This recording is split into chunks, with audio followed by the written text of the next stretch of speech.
pessoal, sejam bem-vindos ao nosso canal aqui no YouTube. Gostaria que você se inscrevesse no nosso canal, compartilhe e curta. E hoje nós vamos falar sobre a história da minha vida. Vou tentar ser o mais rápido possível para que vocês entendam por que um artista plástico acabou buscando a inteligência emocional e hoje se tornou um coach em arte e terapia e o que é a minha vida hoje. Bom, gente, tudo começou em Sorocaba em 1966. Meu pai sempre gostou muito de tocar instrumentos musicais, pintava, desenhava muito bem. E aos 6 anos de idade eu vim morar em Curitiba. Eu morava no interior de São Paulo, em Sorocaba, vim para Curitiba, fiquei em 1971 e 72. Em 1972 meu pai me levou num programa local de auditório. Nesse dia teve um concurso de pintura ao qual eu participei e ganhei o primeiro lugar no programa Mário Vendramel.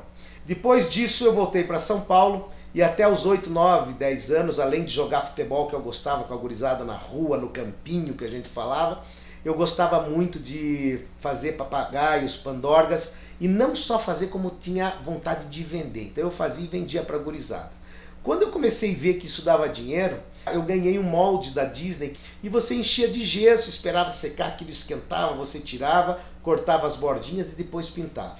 Isso eu aprendi a fazer e eu fazia, esperava secar, passava verniz e já ia vender para os vizinhos. Depois minha avó me ensinou a bordar, minha mãe me ensinou a bordar e pintar pano de prato. Lá vai o Alexandre bordar, pintar pano de prato e sair e vender para os vizinhos. Assim foi minha vida até os 10, 12 anos mais ou menos, até que eu me mudei de rua. Lá era futebol, eu já estava crescendo, comecei a jogar futebol. E aos 15 anos eu vim para Curitiba. Ao vir para cá, eu trabalhei vendendo produto químico na rua, eu trabalhei vendendo carnê da Aspa, vendia coalhadas que minha mãe fazia porque a gente não tinha condições de eu ter um dinheirinho. Eu saí vender coalhada na rua, no bairro do Batel, aqui em Curitiba, para ganhar minha grana. E fiz amizade com uma família de artistas, a família Maestrelli. E com essa família eu aprendi a pintar. Mas tudo começou eu fazendo moldura para eles. Eles cortavam, faziam o retalho do Eucatex, faziam aquele passe-patou de Eucatex, colocavam aquelas gravetinhas de moldura em volta, quem pintava as pontas era eu, lixava e montava a moldura para eles. O Everton, que é um grande artista, ele que ia na máquina serrar lá, porque eu era meio louco, eu ia perder a mão naquilo lá, nunca me deixaram. Só que eu fazia moldura até as 7, 8 horas, gente. Quando chegava esse horário, eu lembro que todo mundo parava de pintar, eu pegava os retalhos de Eucatex, lixava, passava um fundo e ia pintar. Nós que fazíamos a tinta, era tinta de parede, dessa souvenir, a gente comprava alvaiade, a gente fazia as texturas que hoje tem da Acrylex, tem da Corfix, essas texturas prontas, caras. Nós fazíamos com cola, alvaiade, pó xadrez e a gente fazia as texturas com cores já. E essas obras, no começo, eu levava para casa, meus pais se entusiasmaram muito e tal, até que aos 16, 17 anos eu fui para São Paulo fazer minha primeira exposição, voltei de lá, continuei pintando com eles até que a família acabava vendendo as telas para um senhor que saía vendendo no Brasil inteiro e ele assinava o nome dele. A gente que pintava e ele assinava o nome dele, Áureo. Nossa, a gente pintava muito, muito para esse homem. Ele vendia que nem um doido, ele saía com carreta vendendo.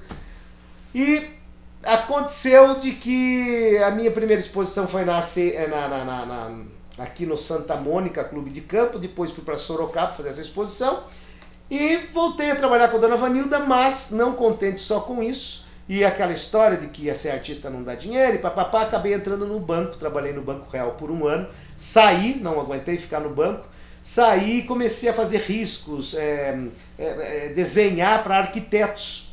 Arquitetos me pediam, eles faziam a planta baixa, depois queriam que eu colocasse o jardim, playground, e eu fazia esse tipo de trabalho e vendendo quadros também. Mas eu acabei enveredando para a área do marketing da propaganda. Trabalhei numa empresa que era a Revista Quem aqui em Curitiba, depois eu fui para a Diretriz Empreendimentos, aí fui para a Editora Abril, trabalhei na CNT, trabalhei em agências de propaganda e por fim trabalhei em produtoras de vídeo. Sempre pintando e fazendo vendas assim inacreditáveis com a arte, eu nunca parei de pintar. Mas teve um momento que eu parei. Esse momento foi quando eu casei. Eu estava com 28 anos, fora do meu peso, eu tive meu primeiro susto com a minha saúde. E na época eu lembro que um pastor veio para mim e falou: Alexandre, você largue tudo e vai viver da arte. Na arte você vai encontrar o dinheiro para a sua sobrevivência. Parei de trabalhar com marketing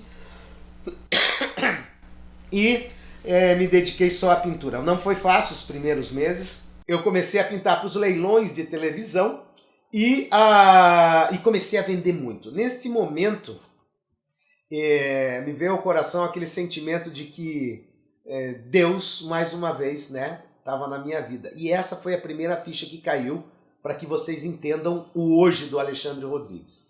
Aí eu comecei a pintar tal e comecei a ganhar muito dinheiro. Ao ganhar muito dinheiro, você vai tendo uma vida bacana, carrão, apartamentão, e comecei, né, a fazer sucesso vendendo os quadros até o momento que o Nuri Kaluf, aqui de Curitiba, do Mercado Persa, parou de comprar as telas e ia começar a mexer com joias. Eu fiquei desesperado, passei um momento difícil na minha vida de novo e comecei aí a pintar e não vendia para ninguém. Aquela coisa de ficar estagnado e eu com filhinha nova, casado, num apartamento novo, mas eu não parei, não desisti em nenhum momento, até que um dia aconteceu de me abrirem as portas numa loja de decoração e eu estava com mais de 40 obras pintadas. Eu fui num amigo que faz moldura, o Nico, que está comigo até hoje, o Newton.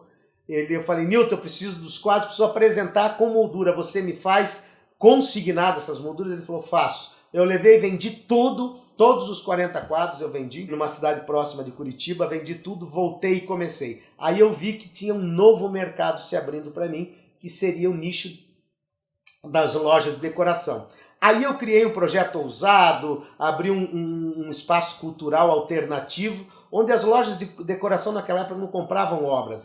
Os pintores iam lá e deixavam consignado. E eu fiz um projeto, depois consegui um grande amigo, Cid, que era da Móveis Sierra, que veio trabalhar comigo e começou a vender as obras. Aí foi de novo, comecei a crescer, graças a Deus. Passou um ano e pouco, 98, eu já estava começando a fazer abstratos, né? Começando com os abstratos, e levei uma artista na minha casa, uma escultora, professora da Embrapa, aqui, sei lá como é que é o nome da Faculdade de Artes aqui, porque eu havia ajudado ela a vender uma escultura dela para um centro acadêmico aqui, a Faculdade de Curitiba, um busto, eu vendi para ela, daí ficamos amigos, ela foi em casa para ver, e ela me decepcionou, porque ela disse que o que eu estava fazendo não era arte e tal, e acabou comigo. Aquele dia eu saí de casa e fui para a casa de meus pais, e lá encontrei uma juta, pus na tela, grudei na tela e vi a Santa Ceia.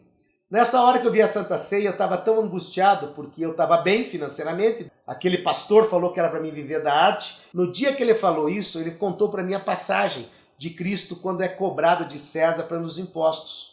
E quem foi cobrado foi o apóstolo Pedro. E Jesus chegou para Pedro e falou: vai e pesca, no primeiro peixe encontrarás o dinheiro para dar a César. Dai a César o que é de César e a Deus o que é de Deus.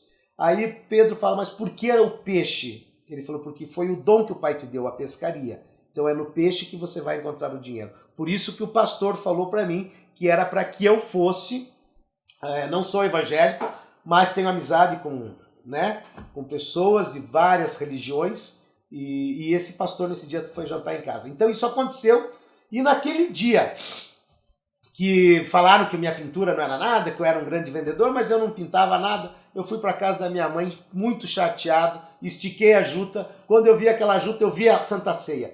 Comecei a esboçar os apóstolos, esbocei todos os apóstolos e falei: não vou pintar Jesus, eu vou fazer uma crítica de revolta com Jesus, porque ele me falou um monte de coisa, me deu dinheiro, me deu isso. Poxa, mas fez passar essa maior vergonha, eu não precisava passar essa vergonha. Quando eu falei isso, eu senti que alguma coisa falou comigo e disse o seguinte: faça com amor o teu trabalho, ajude o próximo, porque a cada porta que te fecharem eu estarei na tua frente abrindo 10. Quando eu escutei aquilo, eu na hora joguei tinta branca na tela, dourada, fiz Jesus Cristo sozinho e apaguei todos os apóstolos. Eu tinha 33 anos de idade, coincidência ou não, mas idade de Cristo. Essa obra ficou em 5º lugar no concurso realizado em Kansas City, nos Estados Unidos. Foi promovida pela National Catholic Reporter, que reuniu mais de 1.678 obras de 1.004 artistas dos 5 continentes. Eu fiquei em 5º lugar no mundo. Saí no Fantástico, a minha obra apareceu no programa do David Letterman Talk Show em Nova York. Fui para Nova York para receber o prêmio e ali foi um divisor de águas em minha vida. E eu mandei essa tela no último dia de novembro, eu achei que não ia conseguir mais, e o nome dessa obra foi intitulada A Luz da Consciência, Cristo sozinho na Santa Ceia. Esse quadro foi estudado por vários críticos de arte, teve menções de vários críticos, historiadores de arte, e tem um livro que eu fui citado, onde eu estou sendo citado ao lado dos grandes mestres da arte sacra dos últimos 100 mil anos, que é nada menos que Picasso, Michelangelo, Rembrandt, Rafael Sanzio, entre outros que estão nesse livro, que é Christ for All People, Cristo para o Povo. Quem ganhou foi a Mackenzie, em primeiro lugar, uma norte-americana. Mas o que eu queria falar para vocês, e é muito forte isso, porque Deus não escolhe os capacitados, ele capacita seus escolhidos. E isso eu tive certeza quando eu estava na Times Square em Nova York, com um chinês do meu lado, ele pintando, fazendo um autorretrato meu, fazendo um retrato meu, da minha esposa, da minha filha, e naquele momento ele olhou para mim e falou assim: você é um ser de luz. Eu ainda brinquei com ele, mas eu sou moreninho, como é que você diz uma coisa dessa? Ele deu risada, terminou a obra, o meu ele não cobrou, e cobrou da minha esposa, da minha filha, né, que eu trouxe para elas, e eu estava ali, gente, sentado na Times Square, sendo que alguns dias alguém tinha dito que eu não era artista. Bom, gente, isso é um pedaço da minha história. Depois disso, o que aconteceu? Aos 36 anos, eu tive um problema sério de doença física e eu acabei tendo uma galeria de arte, onde eu comecei a me tornar marchand e levar obras de outros artistas para todo o Brasil, coisa que eu ainda continuo fazendo de uma forma diferente. Me tornei marchand, hoje eu sou uma pessoa que cuida também da venda de obras de artistas mortos aqui no Paraná, e tenho colecionadores os quais eu ofereço obras quando vêm até mim, eu ofereço para colecionadores do Brasil inteiro, inclusive do exterior, e tive uma galeria de arte e por 10 anos eu apresentei um programa chamado A Arte de Fazer Amigos. Durante esse tempo eu tinha uma exposição que eu girei o Brasil que se chamava Caminhos da Arte, e que se tornou um quadro dentro do programa. Enfim, essa é a história do Alexandre Rodrigues, só que eu acabei sendo diagnosticado com um distúrbio do humor bipolar. Distúrbio do humor bipolar é um distúrbio onde você tem dentro do seu cérebro hormônios que estão em desequilíbrio, e isso te leva à elação e à depressão. O meu era muito fraco, não era uma coisa forte, mas estava me atrapalhando. E eu comecei a ficar doido com isso porque eu tive que começar a tomar remédios fortíssimos. E isso eu não entendia direito, porque tomar remédio, eu ficava bobo, eu ficava apático, eu não tinha emoções, eu perdi minhas emoções. Embora eu pintasse e tudo mais, mas eu não tinha emoções. Eu não aceitei isso e comecei a procurar pesquisar sobre essas questões das doenças psicossomáticas. E fui fazer alguns cursos. Um deles foi o processo Hoffman, no interior de São Paulo, que maravilhoso curso, quem tiver a oportunidade faça, e um aqui com a Cília Gonzalez, em Santa Catarina, de inteligência emocional. Isso mostrou para mim tudo isso que hoje eu fui buscar mais conhecimento para estar falando para vocês. Eu parei de fumar, parei de tomar os ansiolíticos, os remédios para essa bipolaridade. É óbvio que eu ainda tenho a doença, mas hoje ela é controlada por mim. Hoje eu controlo. Estou muito bem, vivo muito bem hoje, e o que acabou de mostrar que eu tinha que buscar mais conhecimento foi com a morte da minha mãe, que morreu por depressão.